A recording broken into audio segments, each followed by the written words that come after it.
Hello, hello, good evening, everyone. Welcome to the marketplace with Uche Onochie. Welcome, welcome, welcome. We took a break last Monday because we just finished our annual event, the Make in Nigeria 2020, which was a huge success. I just want to thank all of you that participated, that turned up, attended Make in Nigeria. I'm happy. I'm glad that you did. Thank you, thank you. I appreciate you guys for that. It was a huge success, and I hope it was beneficial to you. Okay, we're back now. We're back with our weekly program. We're back with our weekly webinars. We continue to train. We are committed to continue to groom, to train you guys in the marketplace in the areas of business, career, leadership, personal finance, relationships, and all. It's a privilege to do that, and I am really committed to doing that. So let's go into what we're discussing today: effective problem solving in the workplace.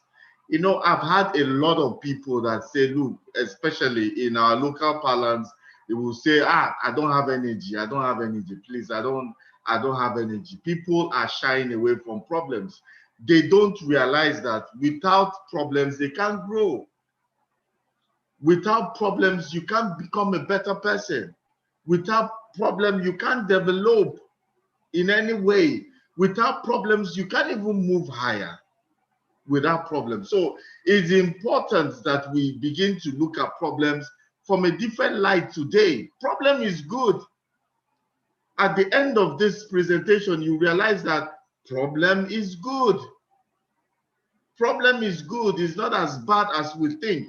And we must develop that attitude, that habit of trying to solve problems. And tonight you will see why we cannot shy, or we can no longer shy away from problem solving and making critical decisions in the marketplace. Okay, thank you for guys for signing in. I've seen Chris Bucci here. Thank you for coming. I am Frank's. I am Craftsman. You guys I'm seeing on Facebook. Thank you for tuning in. Welcome to another edition of the Marketplace with Uche Onochie. Okay, so let me go on to what we're talking about today: problem solving and decision making. Is an art, really. You know, it's an art that you need to learn of how to solve problems, because problems are there. Problems will never end. Once you solve one problem, another one starts. Once you solve a problem, another one immediately starts. So life is about challenges. Growth comes from adversity. Growth comes from problems, those things that you think might take you out. By the time you survive them, you see that you have become stronger. You see that you have become a stronger person. So problem solving, these are two activities of our everyday life in the workplace. We cannot run away from it. It occurs every day in the workplace. It occurs every single day in the workplace. We must deal with issues and challenges. So how many of us have taken time to train ourselves on problem solving? If we now know that is a critical challenge, every day you sit, as you sit at work, you are there to solve a problem. If you are the head of department, head of a unit, or you are the CEO itself, you are the CEO, you are there to solve a problem. I think I've said it a couple of times here.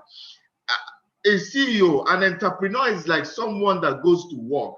You are like professional tennis player, that they have those machines that are shooting balls at them at very fast pace, and they are supposed to hit it, not just hit it anyhow, they are supposed to hit it at a particular point that the coach is telling them to hit. So you can imagine those balls just coming at you at a high frequency. They are coming and the coach is increasing it, and you have to be hitting it at a particular, he'll tell you left, center, whatever angle he tells you. That is how it feels to be a CEO. And I think one of the presentations I made a couple of weeks ago, how you can find out if you have an entrepreneurial spirit, because really you need to check if you have that entrepreneurial spirit. See, this is what you need. This is what happens to you as a person in the business space. This is what happens to you. So you need to now know that solving problem is very critical. If solving problem is very critical, then you have to take training. You have to train yourself. You have to develop yourself, and you need to know exactly how to do it and do it right. And that's the essence of this. And I've met a couple of business people, and they're like, that why I'm always having issues. This is happening, that is happening. I said, that's why you open shop. You open shop for you to be able to solve problems. You solve the problem of staff, then the problem of local government comes, the problem of government policy comes, the problem of theft comes, the problem of, there is always one issue after the other. But the more you solve them effectively, the higher you will rise, and the more profitable you become. After a while, those troubles that intimidate and make people run, they are your pastime. Sometimes when the problem sees you after a while, the problem will say, no, not this man. This man already knows our trick. Let me go to somewhere else. So you must have an idea of how to tackle this problem. What do we usually do when we are faced with problems? What do we usually do? A lot of people, a large majority of us, I think it's about less than 30% of the human race was born with an attitude of I can overcome. Majority of us, 70%, we usually have issues with problem until we learn how to adapt and look at problem differently. So what do we usually do? We get afraid and uncomfortable. Oh, why is this happening to me? And some of us like to wish problems away. And if I ignore it for a while, perhaps it will go. You see that you have a disgruntled staff somewhere, or you have an unhappy client somewhere. You just say, don't mind that man, he's always troublesome. With the passage of time, he will cool down. Not knowing that you are not about to only lose a client, you are going to lose several clients because you are ignoring things. When there's a challenge, when you've fallen short of falling behind your deadline, don't avoid the client. Confront the client and find a solution. Let him understand what is happening. Your clients are human beings. They know that some things happen that can shift the deadline. Go and have a meeting. Don't run from clients. When a client is calling you, that's when you are switching off your phone, and you tell him, or you do all those tricks that we do to make sure we don't answer someone. You don't need to do that. You don't need to wish away problems. Another thing that we do, we feel pressured, so we come up with an answer straight away. We are pressured to come up with an answer. When something happens, we are pressured to come up with a right answer immediately. But there is danger in trying to come up with an answer immediately, and you will see it before the end of this presentation. We feel pressure, so we want to come up with the right answer And there are some problems that don't go like that. It takes time. So that's why you need to have a process, a procedure, a model, a modus, or whatever you need to make it work. Some others look at a problem, they blame someone immediately. If not for this useless staff that I have, if not for this crazy driver that I have, that will not take me there. We are always shifting the blame. We are always trying to shift the blame to someone. That this is the usual. We feel pressure. We want to make a decision quickly. Solving a problem doesn't mean nobody gives you an award for bringing out solving a problem immediately. Some of us, we just want to coast. We just want to hibernate until that problem goes away.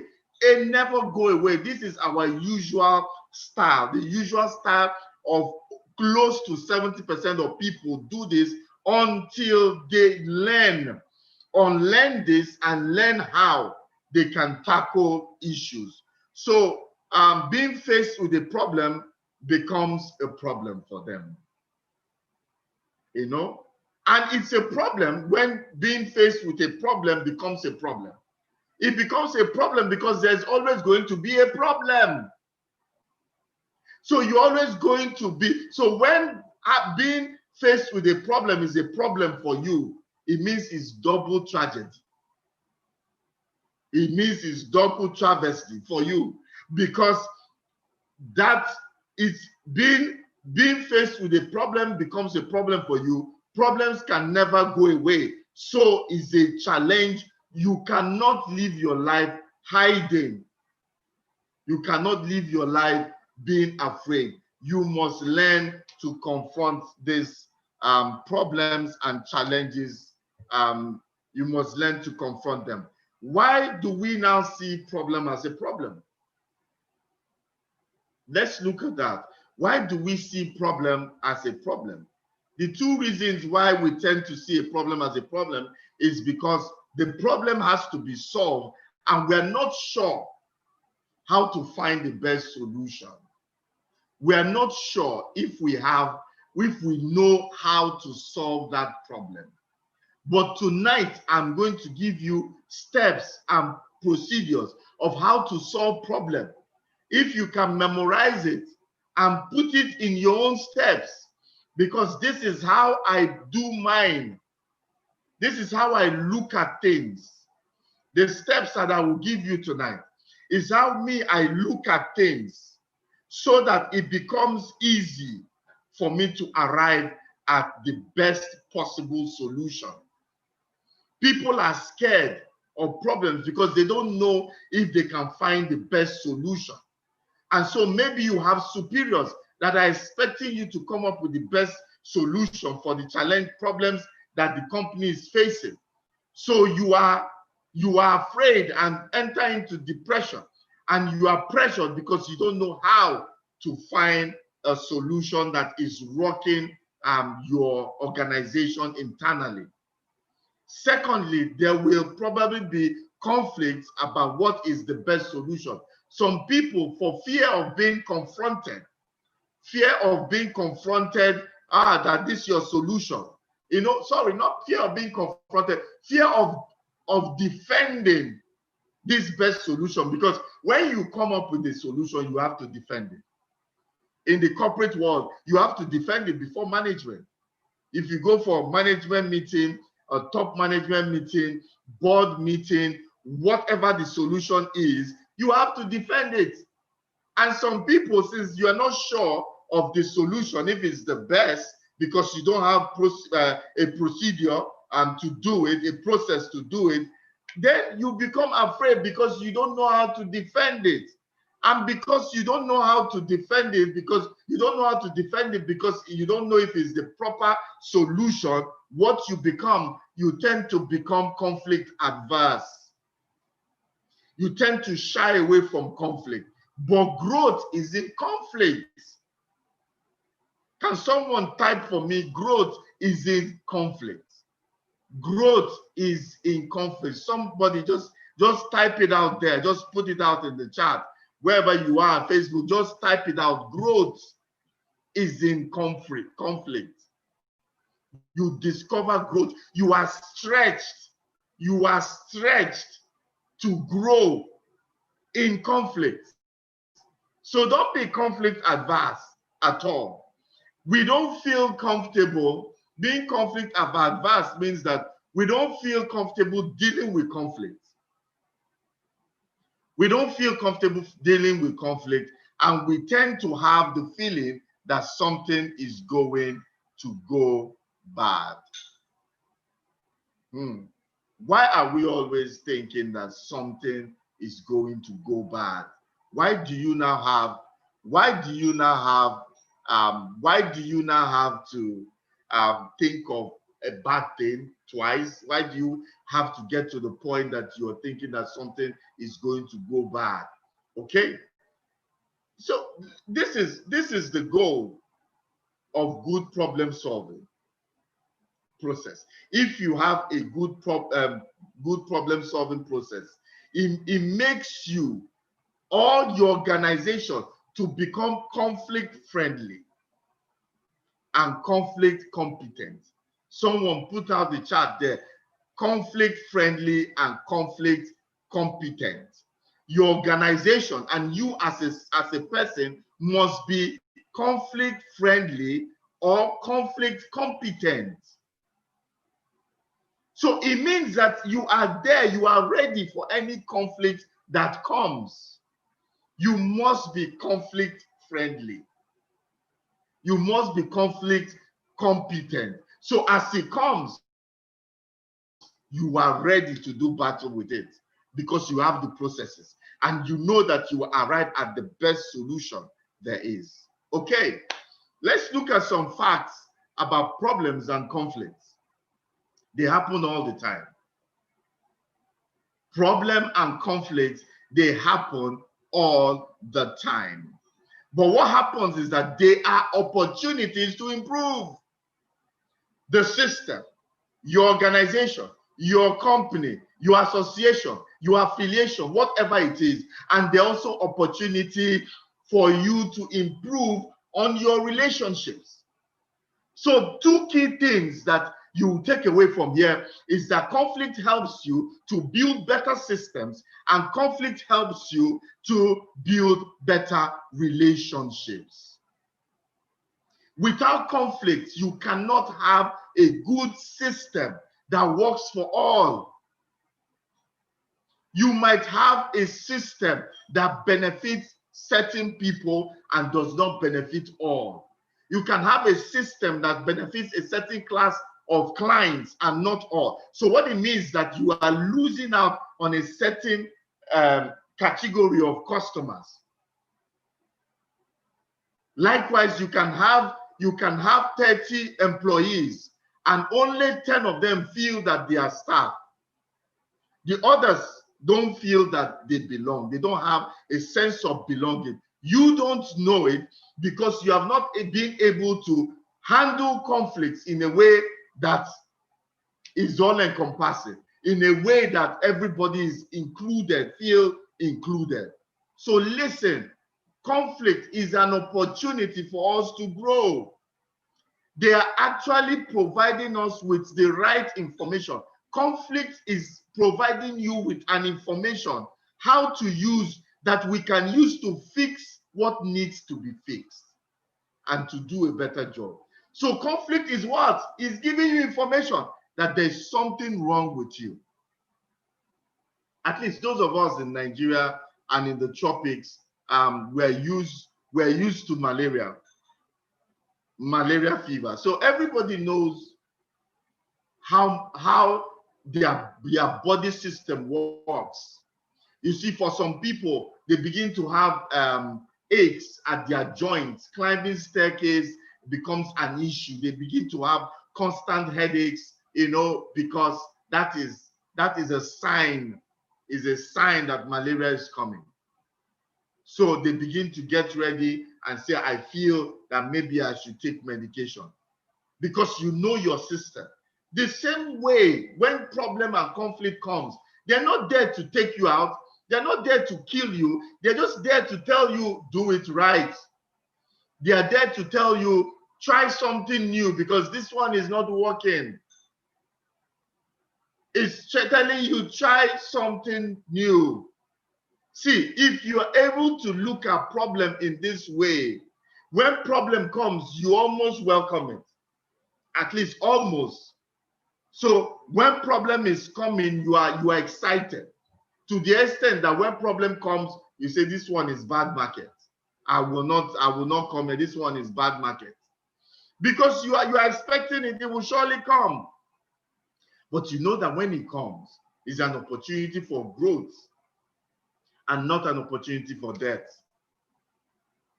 Okay.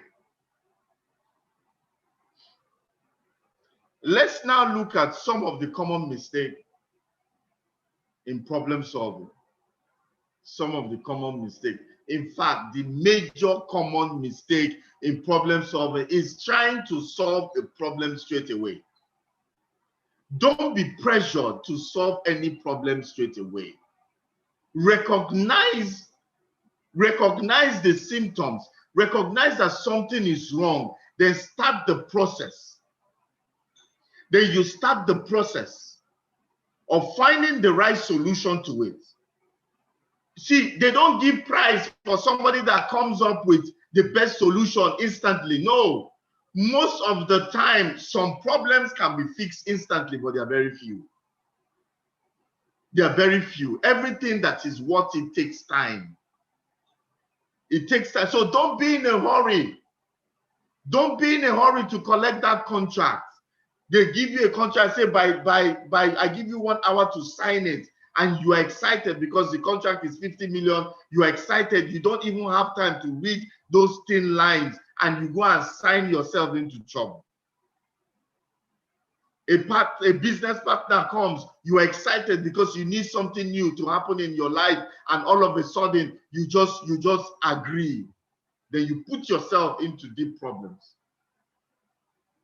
Don't be in a hurry at all.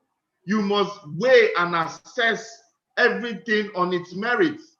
It's a mistake to try, because what you are doing, you are trying to put the solution at the beginning of the process. That is error on its own. You are beginning to put the solution. Why do you want to put the solution at the beginning of the process? If you knew it, that problem would not have come up in the first place. So you don't put the solution at the beginning, but you need the solution at the end of the process. So allow the process to run its course. Then you will come to the right decision. Okay, so now let us take a look at some steps we can use for problem solving, some effective problem solving processes and steps that you can use. Okay, let's look at the first one. Identify the issues. What do I mean by identify the issues? Be clear on what the problem is. You must be clear on what the problem is. And you need to remember that different people have different views of what the issues are. So you cannot take the issues or look at the issues from only one angle. If you are solving a conflict, you must be able to hear from everyone and understand what is the issue here. Two people are fighting. You don't rush the one that is beating the other and say that is at fault when you don't know what is happening. Everybody must be given an opportunity for them to speak. And when they speak, you try to find out what is the issue here. Okay, this is your issue. Okay, this is your issue. This is what led to this. This is what led. Find out the issues. Then when you know the issues, you list the issues.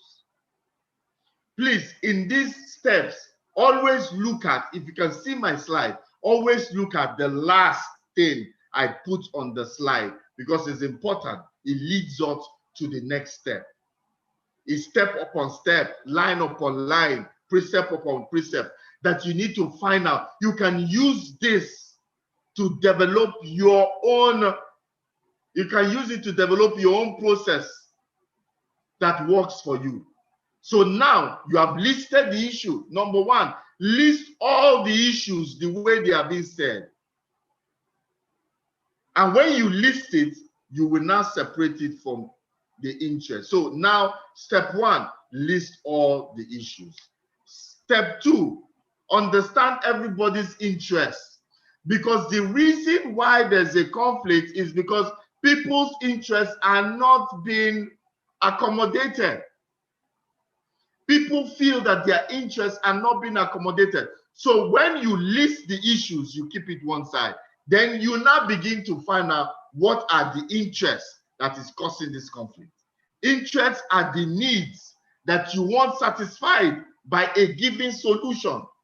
So a CEO is passing out a policy, something he feels that is a solution to a problem, but not everybody feels that this solution works for them.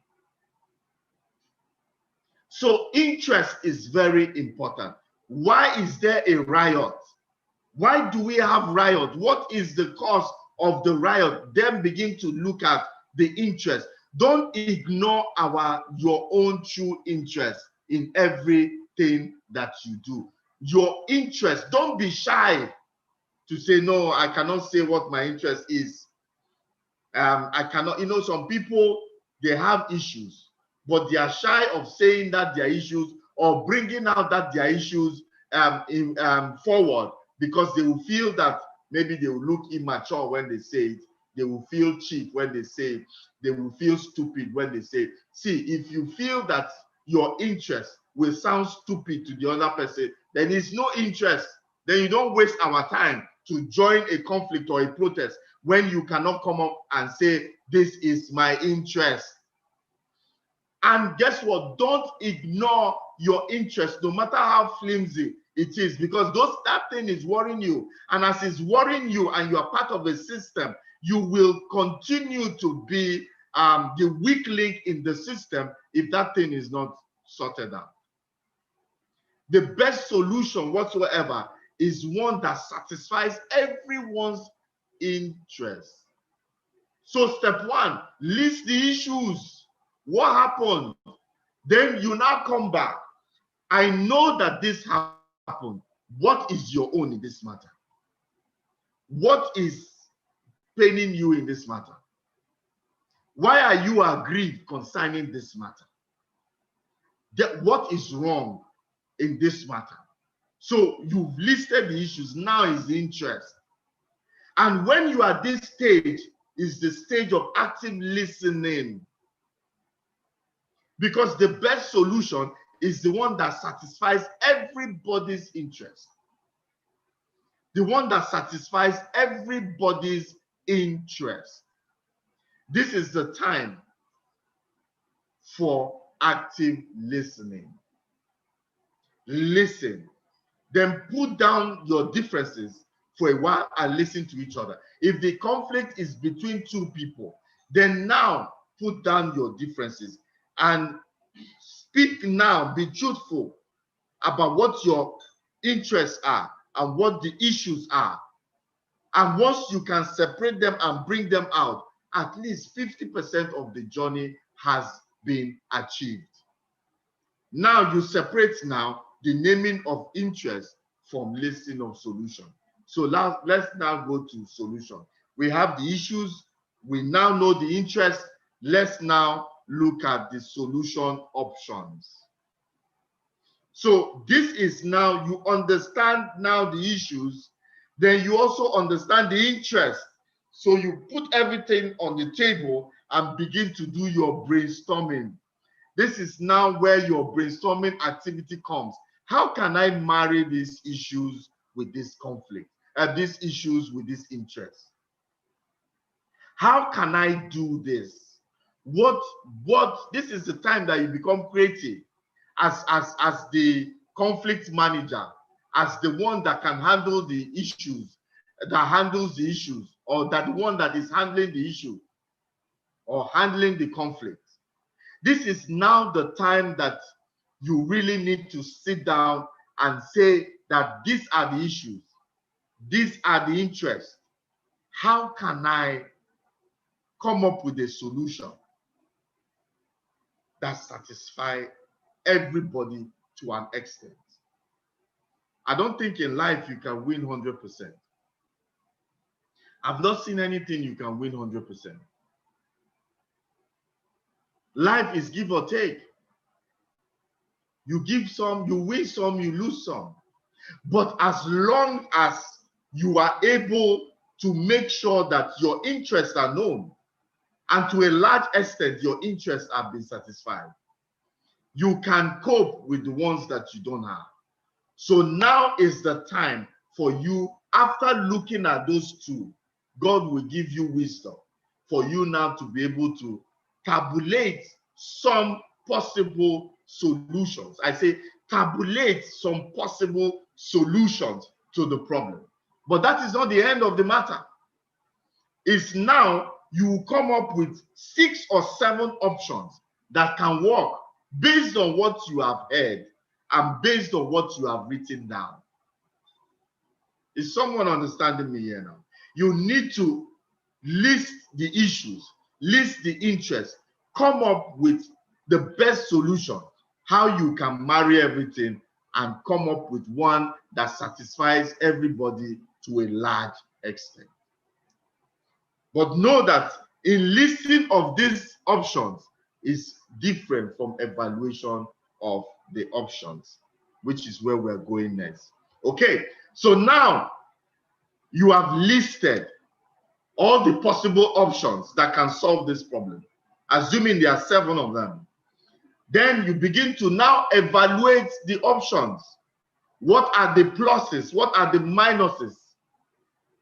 What are the gains? What are the losses? What are these? You begin now to look at the merit, evaluate the merit of these options that you have listed. And that is where you will be able to tick some off, and that's where you'll be able to arrive at a lower figure. That's how you're able to eliminate some. If there are 7, after you now evaluate them properly on its merits, you will be able to streamline it from 7 to maybe about 3. Be honest with yourself in that which you have evaluated from the list that you have made. And you know that evaluation is different from selection of these options. So now you have evaluated them based on merit. Then you move on to what is the best option. Now is the time for you to select the one that is the best option. So you see that you are passing it, like passing it through the meal, through a treadmill. You are passing it through a meal. It's like you're passing it through a factory line. Every point is how will I say it? Every point is critically analyzing. Every point is critically weighing and removing all the unnecessary things there, so that it becomes lighter for you to come up with an effective solution at the end of the day. What's the best solution? Now it's time for you to select after you streamed it. Is there a way that you look at now? Like I said, we have 3 options that have been evaluated, right? So now you have those 3 options. You also now begin to look at, is there a way that I can bundle a number of these options together so that I can have a far more satisfactory solution? Is it possible? Is it possible that these 3, instead of taking one from these 3, I can put all of them in a bundle, in a process that can affect more people, that can impact more people, that can include more people in this decision that we want to make? So if it's possible, instead of choosing one from 3, you can bundle them up and you have a wider reach. You can reach a wider range of people and satisfy their interest. Okay, now, after you have come to that point, what you now need to do is what? You need to now document these agreements that you have. You need to now document these agreements. Why? Don't rely on your memory. Never rely on your memory. Write it down. It will help you to think it through, and all the details and implications are written down. You can see it. You can read it every day, make amendments before it becomes a final statement, before it becomes a final document. You have time. Don't rely on your memory, especially when you have a committee and you guys are brainstorming in that committee. It must be written down that this is the reason why we came to this agreement, that this solution serves 70% of the interest of all that are in this organization. And we believe that this, to the best of our ability, we could not get any other options that can serve more than 70% of these options, and 70% of the organization, members of the organization. So to this end, this is what we recommend, that this is the solution or a bundle of solutions that we are bundled up as one. We present it to the board. We present it to the management that this is our agreement. Please write it down and don't rely on your memory. Okay, now the next thing, now we have agreed. We have a document. We have a document. But we have a document. Even if it's a final document for now, it is subject to change periodically. It is subject to review, even if we accept it as a final document now. So you must agree on contingencies, monitoring, and evaluation to review and maybe add or subtract from the final document. It's not cast in stone, because organizations must keep improving. So we must keep finding better ways of solving our problems and conflict, so we continue to grow. All right, so in terms of contingency, conditions may change. Conditions always change. Conditions always change. So what it means is that you must have contingency agreements for at least foreseeable future circumstances, if and when they come.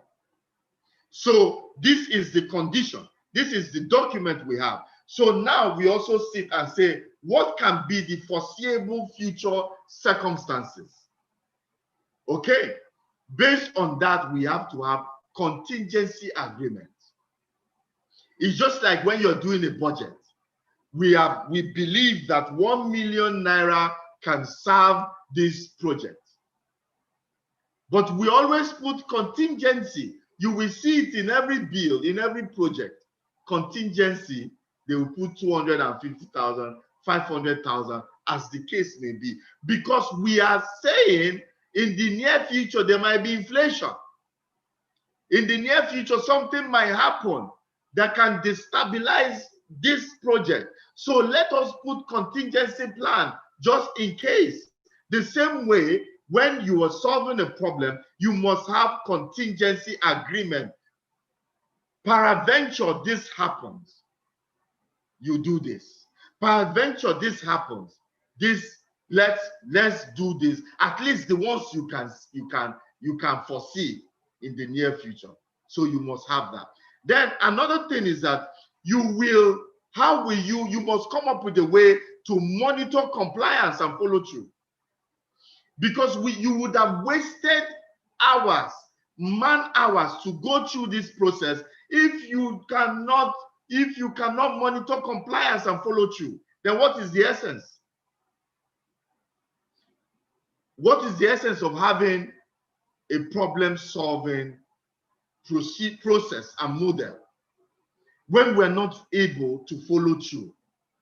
So we must be able to monitor compliance and follow through. We must have a laid down procedure of how to do these things. If not, we have wasted a lot of time. Another is that in terms of evaluation, we must create opportunities to evaluate the agreements and their implementation. We must evaluate from time to time. So let's say, okay, this is the final document. Let's say in 6 months' time, based on what we have decided, if we are firm in monitoring this compliance and this follow through, if we are firm in doing that, then let's see how it turns out in 6 months' time. So in 6 months' time, we review it to know the level of peace in the organization. Because if there is peace and people are carried along and their interests are met, productivity will increase. Productivity will increase. You will have a more happier staff and happier organization. Happy staff lead to better profitability. So you try these things and see how it works. Then after that, it's subject to review again. Okay, so in summary now, effective problem solving requires what? It requires time and attention. That's why I say nobody gives you a prize or a medal to come up with the fastest solution. No, when you face conflict and problem, it is the time, you need time, and you have to give it your attention. Because at the end of the day, no matter the number of times that, no matter the number of hours and times that you are put in, it will still be less time and attention that is required by a problem not well solved. What do I mean by that? Assuming you spend 10 hours to go through this process, obviously it will be longer depending on the kind of problem. You might spend 3 months trying to fix a problem. You might spend 3 months instead of 10 hours trying to fix a problem of making a bad decision in the first place because you did not take out time to solve that problem, go through the process of solving that problem. Look at the quote I saw about problem solving. It says, a problem is like a curve in the road. Take it right and you will find yourself in good shape for the straightaway that follows. But if you are too fast, you may not be in a good shape. What does it mean? You cannot take a bend. You can't take a bend at 200 kilometers and expect to bounce back. That's what it means. You can't take a bend, a sharp bend. You can't take a sharp bend at 180 kilometers per hour and expect that you are able to bounce back and continue on a straight path. No, it might not be possible for you to do that. It might not be possible for you to do that. So that's why we say take your time and go through that bend, that curve. So the bend is like the corner that you're going to take is like a learning curve. You don't go through a learning curve with speed. It takes time for you to be able to go through it. So time makes you go through it and be able to bounce back in good time and in good shape. Walking through this process is not always a straight linear graph or linear exercise. You may have to circle back to an earlier step. You may have to take a few steps back and do it. So nothing says that you must just start the process and it flows through. it's not a linear graph. It doesn't take it. It's not a linear exercise. You might need to step back and do it again. For example, if you're having problems in selecting options, perhaps you need to go back and think about the interests and how to satisfy those interests. Maybe you overlook something, then you can come back. You can come back and make the right decision. This process can be used for a large organization. It can be used between two people. It can be by one person that is facing a difficult situation. You can apply it in any area of your life. You can apply it to big organizations, big corporations. You can apply it to an SME. You can apply it as a you can apply it as a self-employed. You can apply it in whichever way you want. The more difficult and important the problem, the more helpful and necessary it is to use a disciplined process. So you cannot be looking for where to eat lunch and you need to go through this process. No, it must be issues that what is. That's where you take out time and go through these processes. Don't worry if it feels uncomfortable at first. If it's unfamiliar and you feel uncomfortable, you have more than enough opportunities to keep practicing. Keep practicing. The more you practice, the more experienced you become. The more you practice, the better you become at it. And after a while, you become a guru at solving problems. You become a learned fellow at solving problems because you now know the way it is. Okay, so I come to the end of this presentation, but I want to leave you with something here this evening. Problems are good. In as much as you are afraid of them, problems are good. You know why? Because it brings out the best in you. So when you get to work tomorrow morning, as a CEO, as a head of department, or just a worker, any problem that arises, look at this presentation. This presentation, we'll put it out on my website so you can get it there. Even the ebook about this presentation will be out there. So you can have the steps. Use it to develop your own steps. If this does not suffice, use it to develop your own steps. And when you do that, problem comes, follow it, and you become stronger as it goes. So thank you for listening to me today. Thank you for taking out time to listen to me today. Before I go, I want to also thank you once more for participating in the just concluded Making Nigeria Virtual Conference 2020. Thank you for participating. Thank you for attending. Making Nigeria has its own community. You can follow us on Facebook, Instagram, Twitter, LinkedIn, and there's a website, Making Nigeria website. It's a community. That's where the community interacts. So if you are part of the people that came in to Making Nigeria, continue to learn from there. Continue to learn. We are bringing programs in that marketplace platform that continue to train you as an entrepreneur, as a leader in the marketplace. Also, this Monday, Uche Onochie has his own followers, has his own community, but those community, they overlap, or they are mixed together because every program that I do is announced on all the platforms that we use. So if you're on Uche Onochie, it's also good, and you will get the information. Follow me on Facebook, Instagram, Twitter, LinkedIn. Uche Onochie is follow me on these handles, and you'll be able to get the information. On Wednesday, I'm going to come. I have a program on Wednesdays. It's called What's on Your Mind Wednesday Live with Uche Onochie. What it does is, what I do there is I answer questions. Like I've made a presentation now. You might not be able to ask me a question because it's 1 hour. We don't want to do it more than 1 hour for sake of time and also people's data.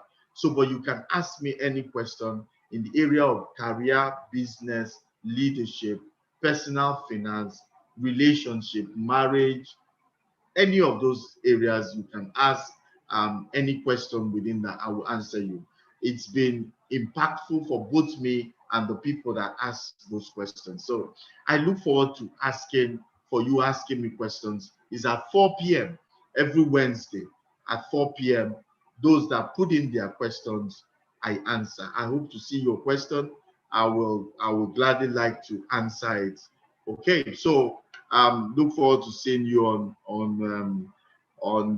Wednesday. There's a close group of people. I didn't put in my slide now, but maybe we'll put it out there. Banji, can we put out that Banji? Can we put out? I want us to put out the slide that talks about the closed group. Yeah. So we'll put out the slide, or at the end of this presentation, we'll put out the link. Is linktree/Uche. I will put it out there. Okay. We'll just type it there. Just follow this link. Link tr.ee/.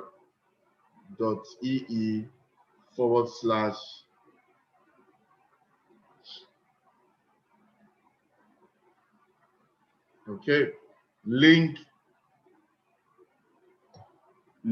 TRE is link TRE. It's link tr.ee/Uche Onoche. If you follow that, Onoche put it, okay, it's an E. Okay, if you follow this link, click on this link, it takes you to a group, a WhatsApp group, a Telegram group that I talk to people. So if you feel that you have also someone that wants to grow, I'm trying to grow people, help them to start their journey onto greatness as an entrepreneur, as leaders. So if you fall into that category, you want to be part of that group, this is the best time for you to join that group. And I'm sure this week we're doing something interesting is going to come. If you know someone else, please help us share this link to them so that they can also be part of this. Link tr.ee/Uche. I hope to see you guys on Wednesday. Until then, keep safe. Have a good night rest. God bless you guys, and see you on Wednesday.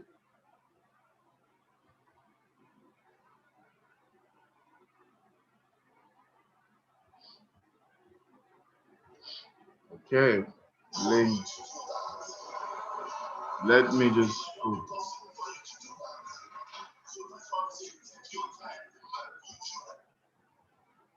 Link here.